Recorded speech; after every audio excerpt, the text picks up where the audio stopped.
realno o čemu pričamo, gdje je tvoj problem nije u tome što si pojela kolač, tvoj problem je u tome što misliš da to jeste problem.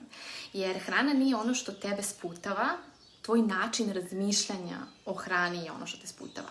Ako veruješ recimo da je kolač greh, svaki put kada ga pojedeš ti ćeš osjećati da si nešto pokvarila.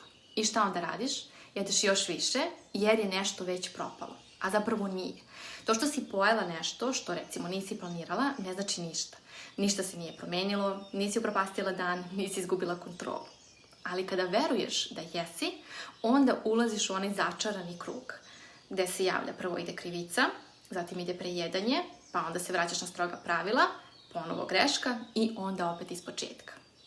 A sada zamisli da hrana nema tu moć nad tobom, da ne osjećaš potrebu da popravljaš, da zapravo jedeš ono što voliš, bez straha da će te to povući u neku krajnost haotičnog, neregulisanog jedenja. To zapravo nije nedostižno.